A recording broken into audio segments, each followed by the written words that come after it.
जय श्री कृष्णा। राधे राधे। स्वागत है आपका हमारे चैनल पार्वती पनमूली में। आज हम सुनेंगे ज्येष्ठ मास की यानी वट सावित्री व्रत की संपूर्ण कथा, उसकी जानकारी, सुमुहूर्त, पूजा विधि। तो आइए जानते हैं सब कुछ। आप सभी भक्तजनों को, देशवासियों को वट सावित्री व्रत की हार्दिक शुभकामनाएं। मेरी सभी छोटी बड़ी बहनों को वट सावित्री व्रत की हार्दिक शुभकामनाएं। आपका सुहाग हमेशा अमर और अखंड रहे, मैं ऐसी प्रार्थना करती हूँ। वट सावित्री व्रत का हिंदू धर्म में विशेष महत्व है। इस दिन महिलाएं पति की लंबी आयु की कामना के साथ व्रत करती हैं। वट सावित्री का व्रत सुहागिन स्त्रियों के लिए खास माना गया है। सुहाग, संतान व सुख समृद्धि की कामना का यह त्योहार वट सावित्री व्रत 2025 में 26 मई यानी सोमवार को रखा जाएगा। इस दिन सुहागन महिलाएं पति की लंबी आयु, अच्छे स्वास्थ्य, सलामती व सुख समृद्धि के लिए व्रत करती हैं और वट यानी बरगद के पेड़ की पूजा करती हैं। इस साल वट सावित्री व्रत में अमृत योग का शुभ संयोग बन रहा है, जो कि अत्यंत फलदायक माना जा रहा है। अगर आप भी वट सावित्री व्रत करने वाली हैं तो जान लें वट सावित्री व्रत की पूजा का सुमुहूर्त। वट सावित्री व्रत हर साल ज्येष्ठ मास की अमावस्या तिथि को किया जाता है। इस साल अमावस्या तिथि 26 मई को दोपहर 12:11 पर शुरू होगी और अमावस्या तिथि का समापन 27 मई को सुबह 8:31 पर होगा। वैसे तो हिंदू धर्म में उदया तिथि को मानते हुए त्योहार या पूजा पाठ किए जाते हैं, लेकिन कुछ त्योहार उदया तिथि को ना देखते हुए त्योहार के अनुसार व्रत या पूजा पाठ किए जाते हैं। वट सावित्री व्रत इस साल 26 मई को ही मनाया जाएगा। वट सावित्री व्रत पूजा का सबसे उत्तम मुहूर्त सुबह 11:01 से दोपहर 3:30 तक रहेगा। आइए अब जानते हैं वट सावित्री व्रत की संपूर्ण पूजा विधि। व्रती महिलाएं व्रत के दिन सूर्योदय से पहले उठकर स्नान आदि करके स्वच्छ वस्त्र धारण करें। इसके बाद पूजा के स्थान को साफ करें, गंगा जल से पवित्र करें या एक चौकी पर लाल कपड़ा बिछाएं। अगर संभव हो तो वट वृक्ष की एक छोटी टहनी मंगवा लें। अगर पेड़ की टहनी या डाली लाना संभव नहीं हो तो बरगद के पेड़ का चित्र या प्रतिमा का भी उपयोग कर सकते हैं। अब देवी सावित्री और सत्यभान की प्रतिमा रखें। अब मूर्तियां या तस्वीरों पर रोली, चंदन, अक्षत, मौसमी फल, फूल, फल, मिठाई आदि अर्पित करें। धूप और दीपक जलाएं। अब वट की टहनी के चारों ओर या वट वृक्ष के चारों ओर कच्चा सूत लपेटें। अगर तस्वीर है तो उसके चारों ओर कच्चा सूत लपेटें। इसके बाद 7 बार परिक्रमा पूरी करें। अब वट सावित्री व्रत कथा का पाठ करें। अंत में आरती करें। घर के बड़े बुजुर्गों का आशीर्वाद लें और प्रसाद को सभी में बांट दें। पूरे दिन व्रत करने के बाद शाम को व्रत का पारण करें। कुछ जगहों पर महिलाएं वट सावित्री व्रत में फल व अन्न का सेवन करती हैं और जबकि कुछ अन्न भी खा लेती हैं शाम को। आइए अब सुनते हैं वट सावित्री व्रत की बेहद पुण्य फलदायी व्रत कथा। कहा जाता है कोई भी व्रत अनुष्ठान बिना कथा सुने या पढ़े पूर्ण नहीं माना जाता। तो आइए हम भी सुनते हैं। प्राचीन काल की बात है। भद्द देश के एक राजा थे जिनका नाम अश्वपति था। भद्द देश के राजा अश्वपति के कोई संतान नहीं थी। उन्होंने संतान की प्राप्ति के लिए मंत्र उच्चारण के साथ प्रतिदिन 1 लाख आहुतियाँ दी। यह 1 लाख आहुतियाँ 18 वर्षों तक चलती रहीं। इसके बाद सावित्री देवी ने प्रकट होकर वर दिया कि राजन, तुझे एक तेजस्वी कन्या पैदा होगी। सावित्री देवी की कृपा से जन्म लेने के कारण कन्या का नाम सावित्री रख दिया। कन्या बड़ी होकर बहुत ही रूपवान और सुंदर हुई। योग्य वर न मिलने की वजह से सावित्री के पिता दुखी थे। उन्होंने कन्या को स्वयंवर तलाशने को भेजा।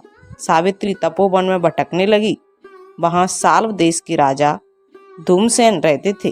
क्योंकि उनका राज किसी ने छीन लिया था, उनके पुत्र सत्यवान को देखकर सावित्री ने पति के रूप में उनका वरण किया। ऋषिराज नारद को जब यह बात पता चली तो वह राजा अश्वपति के पास पहुँचे और कहा कि हे राजन, यह क्या कर रहे हैं आप? सत्यवान गुणवान है, धर्मात्मा है और बलवान भी है। पर उसकी आयु बहुत छोटी है, वह अल्प आयु है। 1 वर्ष के बाद ही उसकी मृत्यु हो जाएगी। ऋषिराज नारद की बात सुनकर राजा अश्वति घोर चिंता में डूब गए। सावित्री ने उनसे चिंता का कारण पूछा तो राजा ने कहा, पुत्री, तुमने जिस राजकुमार को अपने वर के रूप में चुना है वह अल्प आयु है। तुम्हें किसी और को अपना जीवन साथी बनाना चाहिए। इस पर सावित्री ने कहा कि पिताजी, 8 कन्याएं अपने पति का एक ही बार वरण करती हैं। राजा एक ही बार आज्ञा देते हैं और पंडित एक ही बार प्रतिज्ञा करते हैं और कन्यादान भी एक ही बार किया जाता है। सावित्री हठ करने लगी और बोली, मैं सत्यवान से ही विवाह करूंगी। राजा अश्वति ने सावित्री का विवाह सत्यवान से कर दिया। सावित्री अपने ससुराल पहुंचते ही सास ससुर की सेवा करने लगी। समय बीतता चला गया।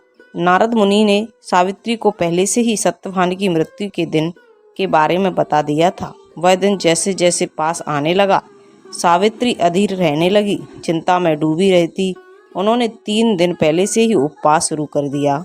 नारद मुनि द्वारा कहे अनुसार निश्चित तिथि पर पितरों का पूजन किया। हर दिन की तरह सत्यवान उस दिन भी लकड़ी काटने जंगल चला गया। साथ में सावित्री भी चली गई। जंगल में पहुंचकर सत्यवान लकड़ी काटने के लिए एक पेड़ पर चढ़ गया। तभी उसके सिर में तेज दर्द होने लगा। दर्द से व्याकुल सत्यवान पेड़ से नीचे उतर गया। सावित्री अपना भविष्य समझ गई। सत्यवान के सिर को गोद में रखकर सावित्री सत्यवान का सिर सहलाने लगी।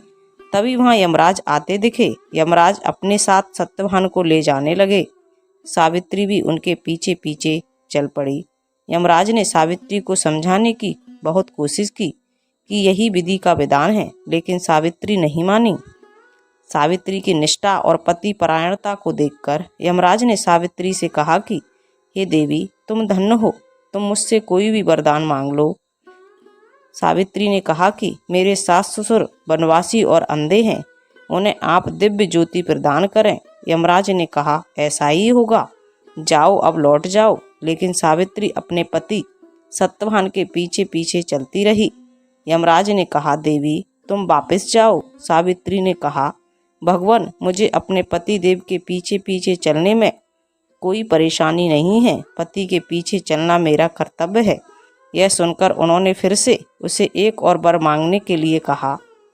तब सावित्री बोली, हमारे ससुर का राज छिन गया है, उसे पुनः वापस दिला दें। यमराज ने सावित्री को यह वरदान भी दे दिया और कहा, ए पुत्री, अब तुम लौट जाओ। लेकिन सावित्री पीछे पीछे चलती रही। वह अपनी हठ नहीं छोड़ी। यमराज ने सावित्री को तीसरा वरदान मांगने को कहा। इस पर सावित्री ने 100 संतानों और सौभाग्य का वरदान मांगा। यमराज ने इसका वरदान भी सावित्री को दे दिया। तब सावित्री ने यमराज से कहा कि हे प्रभु, मैं एक पतिव्रता पत्नी हूँ और आपने मुझे पुत्रवती होने का आशीर्वाद दिया है। यह सुनकर यमराज को सत्यवान के प्राण छोड़ना पड़े। यमराज अंतर्ध्यान हो गए और सावित्री उसी वट वृक्ष के पास आ गई जहाँ उसके पति का मृत शरीर पड़ा था। सत्यवान जीवित हो गया और दोनों खुशी खुशी अपने राज की ओर चल पड़े। दोनों जब घर पहुंचे तो देखा कि माता पिता को दिव्य ज्योति प्राप्त हो गई है। इस प्रकार सावित्री सत्यवान चिरकाल तक राज्य सुख भोगते रहे। अतः पतिव्रता सावित्री के अनुसार ही सबसे पहले अपने सास ससुर का उचित पूजन करके अन्य विधियों को प्रारंभ करें। बट सावित्री व्रत करने और इस कथा को सुनने से उपासक के वैवाहिक जीवन या जीवन साथी की आयु पर किसी प्रकार का कोई संकट भी आए तो वह भी टल जाता है। जय बोलो माता सावित्री की जय हो। तो ये थी ज्येष्ठ मास की बट सावित्री व्रत की बेहद पुण्य फलदायी व्रत कथा। अगर आपको ये कथा अच्छी लगे तो प्लीज़ चैनल को लाइक शेयर सब्सक्राइब कीजिए, साथ में बेल आइकन को ऑन कर लीजिए ताकि जब भी लेटेस्ट वीडियो अपलोड करें उसकी जानकारी सबसे पहले आपको मिल जाए। और कमेंट में जय श्री कृष्ण अवश्य लिखें। Thank you.